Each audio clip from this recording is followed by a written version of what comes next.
Hey everyone. Hey, Peter Parker. You got something for me? I had to beat an old lady with a stick to get this. Okay, send out the countdown clock. And here we go. 10, 9, 8, 7, 6, 5, 4, 3, 2, 1.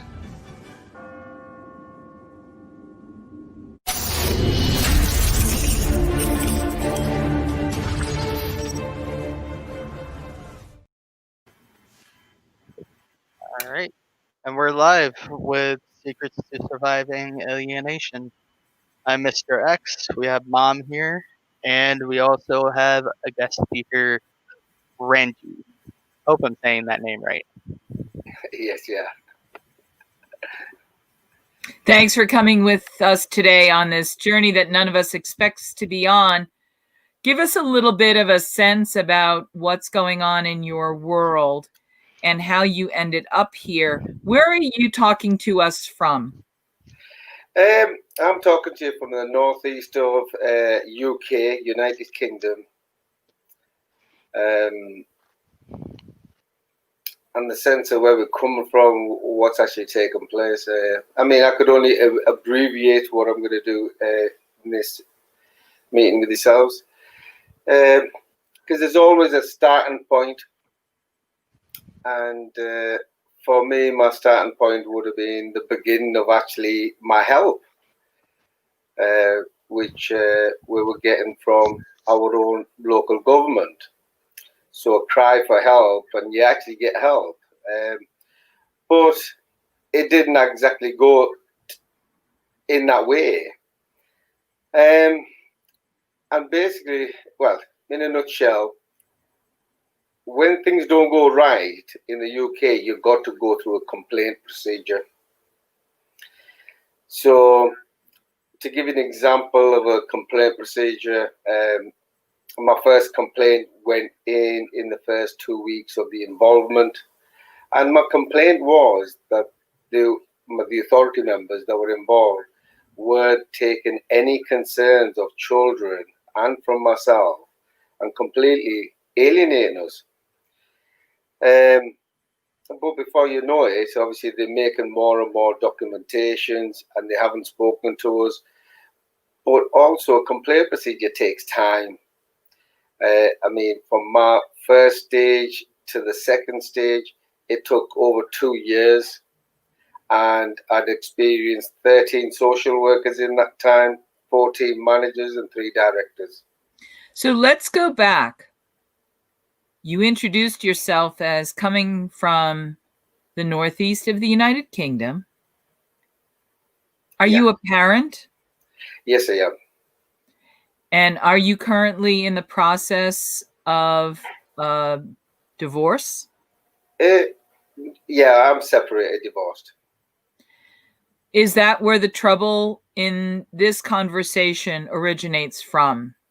When we talk about surviving alienation, it has to come from someplace. I'm going to assume that you're a dad with kids. Absolutely. This is exactly the point. And maybe I should have started the date of this whole starting point would have been the 22nd of January 2014, when myself and my ex-partner went on our separate ways. Everything was okay till that point. I was seeing the kids full-time, all the holidays, supporting both sides. They were living between 2 homes. There wasn't an issue. But obviously, when you go your separate ways, some people make life quite difficult. And that was the starting point of the alienation. But alienation, that was taking place a lot earlier, but I didn't know about that until after this point. Before this point, I mean, there was so much going on that I didn't, like I say, I didn't know. It was my children that started disclosing information after they fled their mother's home.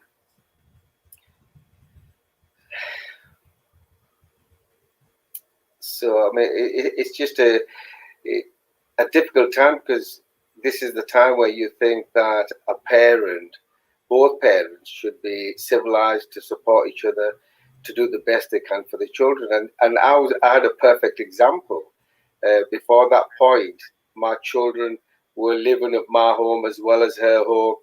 There was no problems whatsoever. But as soon as this particular date happened, I went my separate ways. It was only 2 weeks later, on the 9th of February 2014, my children fled their mother's home.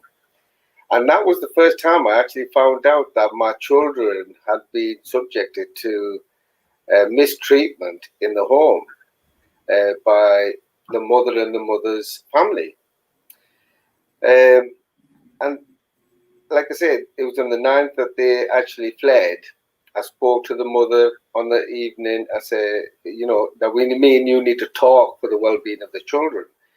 The reply I got at the time was that if I didn't bring them back, that she would get me sorted. I didn't know how to tackle this because it was just exploding around me. So the next day I take the children to school, which I was supposed to. When I take them all to school, by 12 o'clock dinner time, I took the last child at a half-day nursery, a 4-year-old. And approximately half an hour, 45 minutes after that, I was on the way to the hospital. I'd been attacked by the ex-partner's new partner. And that was on the 10th. And that was actually the first day that my ex-partner reported domestic violence for the first time in our relationship in 17 years.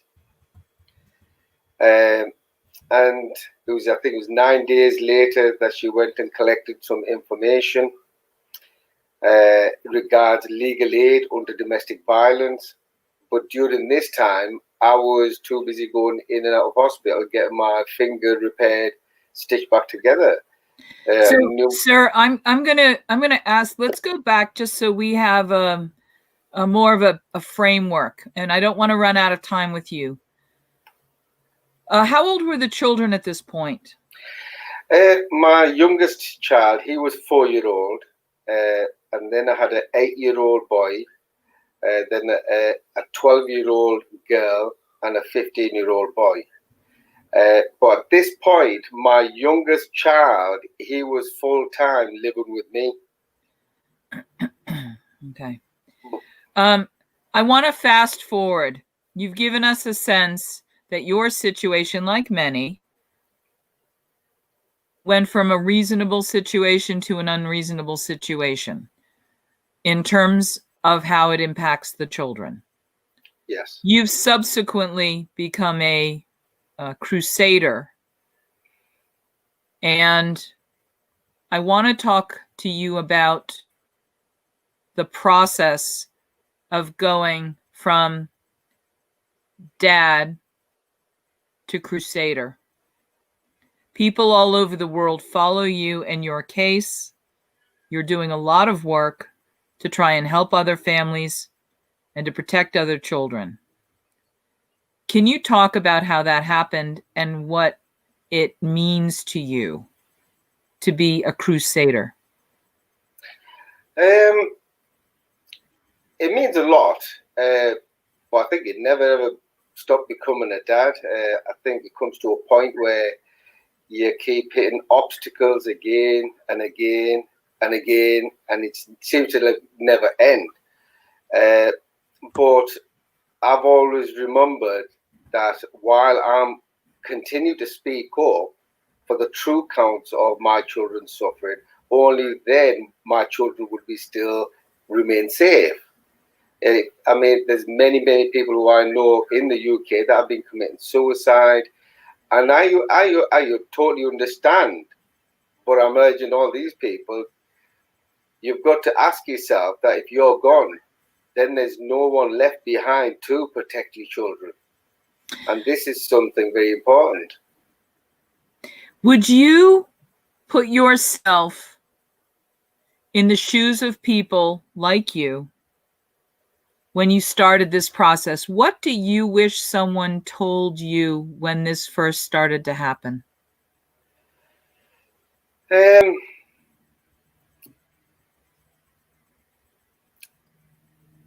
not really sure how to answer that because at the beginning, all I needed was for somebody to get involved and to take a crime, to be able to report a crime.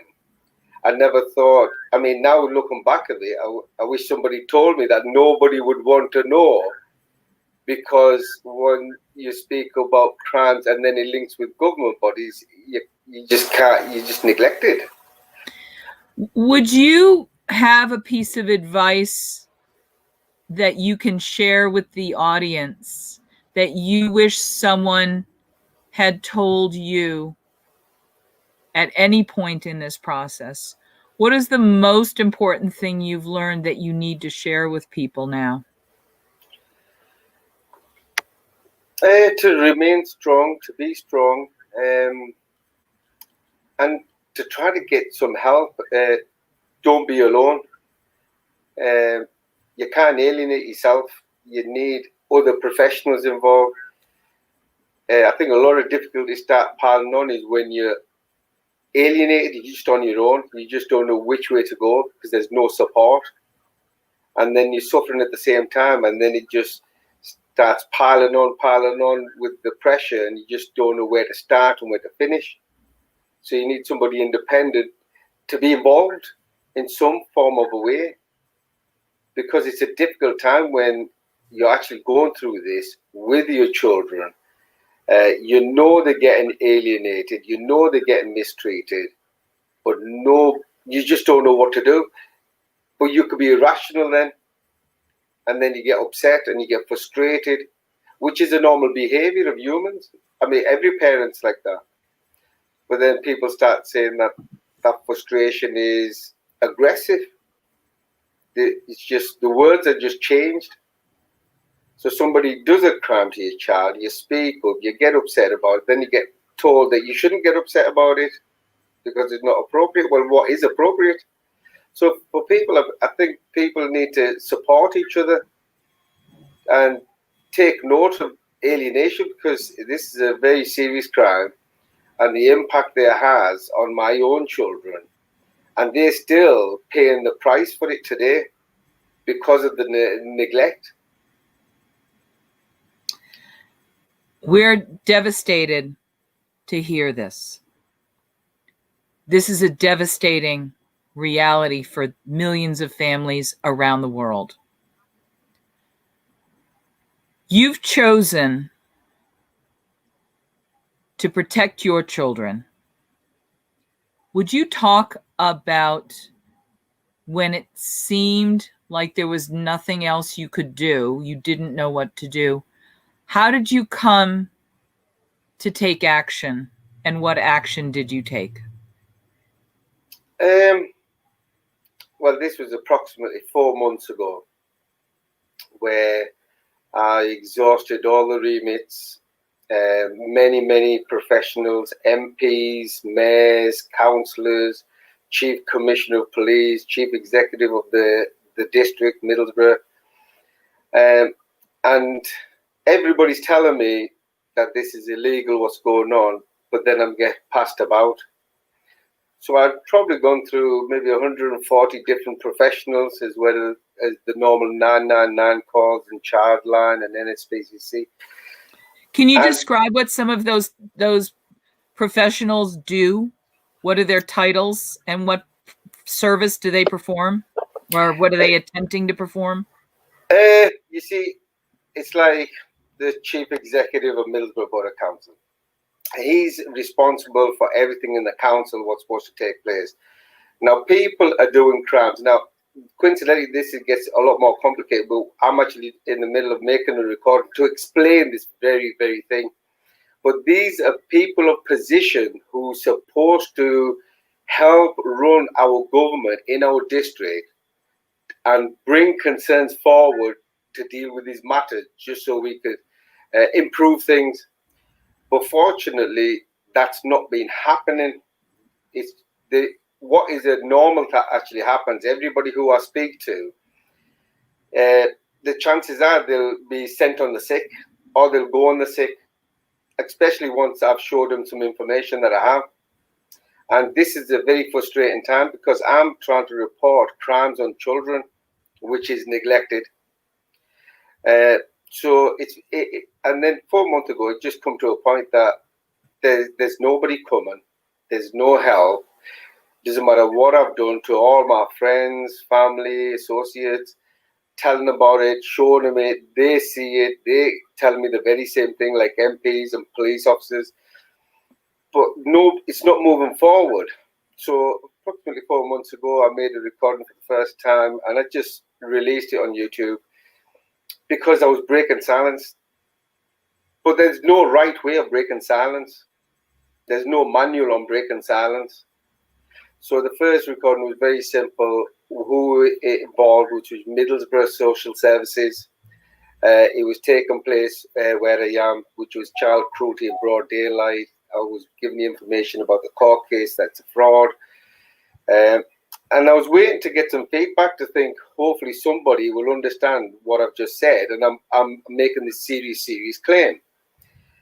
And a month and a half passed, no sign. So I made another one. And in this one, I actually share some live evidence of a document that our government have failed in their duties to not even investigate these crimes deliberately as well. And when I gave that out, what I was getting more calls of victims that are struggling and suffering throughout the northeast of England and the UK more than support. So then I ended up starting to support more and had to hold back a little bit. But I did get a lot of calls from police departments where they were asking me questions and they were seeing the information and they're actually following this whole thing, but they can't do nothing about it. It's like our MPs, you tell them the very same thing. They just move forward. Now, in the record that we released, and I know the details are very important to you in this case, but we have a very limited amount of time to share the things that you think are most important that people know that they can do. We're trying to give people very actionable strategies to survive this. You had 13 social workers in 2 years. Yes. How do you survive getting passed around? You and your family, your children, had a revolving door of professionals. How do you help your children survive this? What did you do? What can you do? What can anyone do? The only thing I could have done, which I did do, was for my children, was telling them that, don't worry, somebody will come. Because that's the only thing, the right thing I could do is by letting them know that there is a light at the end of the tunnel, even though I couldn't see one myself, and I'm still going through it. It is very difficult when you're in a revolving door. It gets very frustrated, and when it goes on for so many years, the amount of neglect that takes place, that's where the troubles cause for the children, because they having the repercussions of this now. Okay, I have a question from a commenter, Steven. He wanted to know if the children were ever used to get money from you, like child support or something like that, while being alienated. Well, for me, my wife was living separately to myself before we separated, but I was still supporting both homes. I didn't see no problems with that. But since 2014, when we parted our ways and the children fled her home, I've had no issues with that. All ties have just been cut from me and my children. And nobody's even questioned that to us in the last 6 years. So I don't pay nothing. Because I have all the children, the 3 of the children, you see. And she has 1 child. I've got 3 children. And we can't even see that little child today. None of us can. And that's only because she moves city to city. But there's nothing money-wise that anybody in the UK has questioned me for the last, well, now 7 years coming to now. Not once. And that's because of the revolving door. They kept passing us on, kept passing it on, and they just didn't know what was in the left and what was in the right. So, and even now they still don't know, and this is the complications that we have. I hope that answers the question. Definitely does. When you say the mother is moving around, she moves around from home to home. How often does she do that? You see, what actually happened, she actually moved away the first time with 2 of the children. I had 2 of the children. This was in 2017 in January. And then it took me till October 2018 to find out where she was, to try to arrange some contact. And that she moved to another country. We would say she moved to Scotland. So in October, I got some solicitors involved, asked for contact. Well, she didn't give me contact. What she did is she handed me the older one over. So when I got the older one back, I got him back on Boxing Day 2018. Then I went back to get access to the younger one for me and the 3 children that I got. Well, from that point, she moved in Scotland twice, excuse me, that I know about. And now she's left Scotland because the solicitors can't find her in Scotland. Once it goes into court, she moves the city. So now she's moved in the south of UK, which now obviously I'm trying to get some sort of support in the UK now because it's a different law.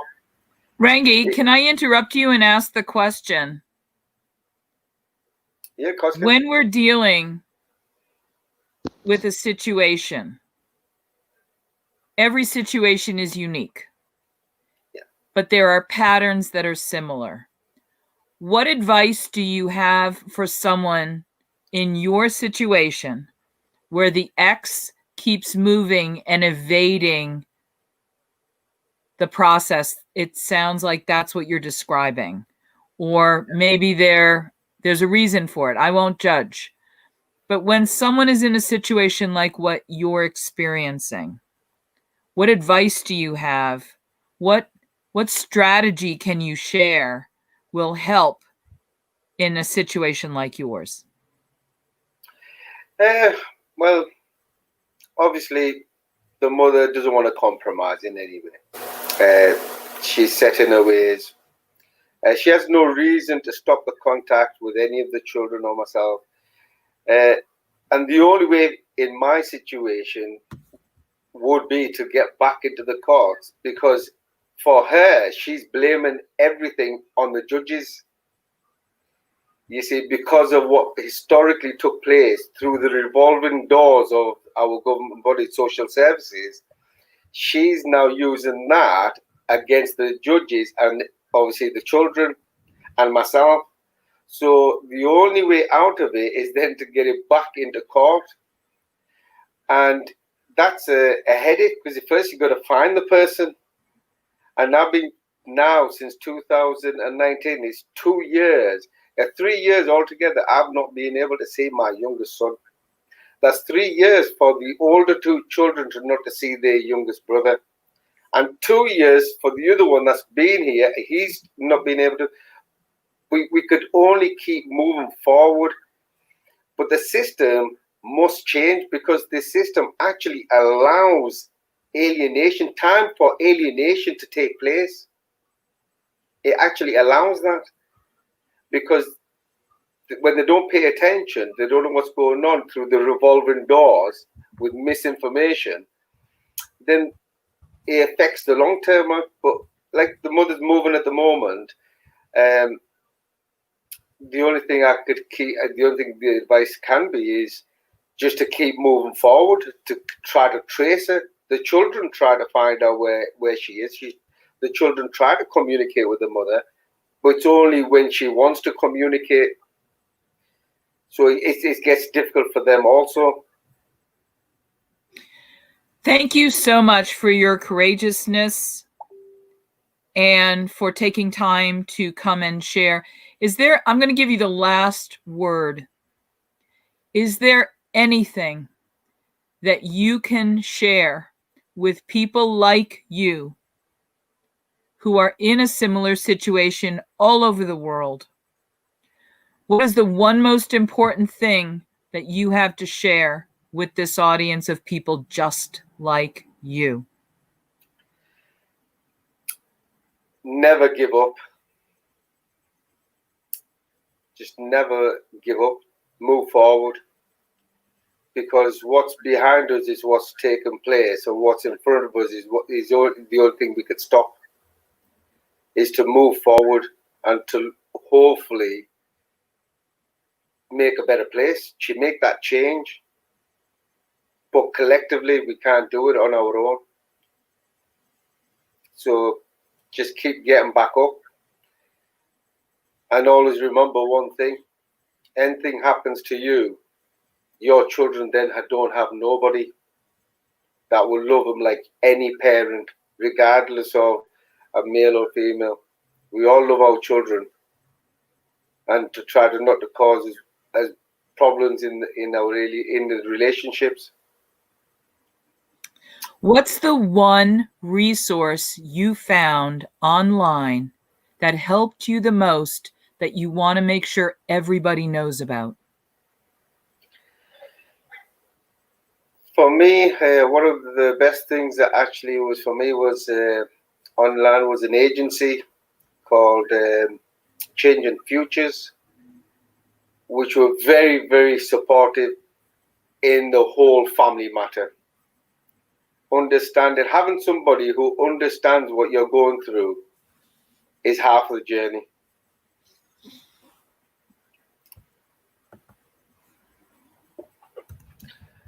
So hope that answers the question. I mean, that is having a family unit agency to get some support.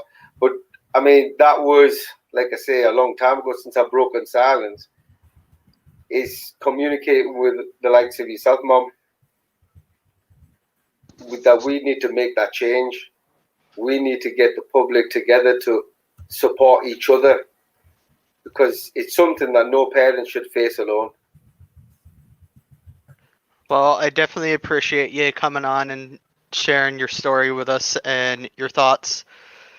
This has been Secrets to Surviving Alienation, and I appreciate everybody coming on and talking, and hopefully we all can get through this and make some changes to better all of our lives. You guys have a good night, and thanks again. My greatest moments didn't come from my greatest moments. My greatest moments came from my greatest defeat.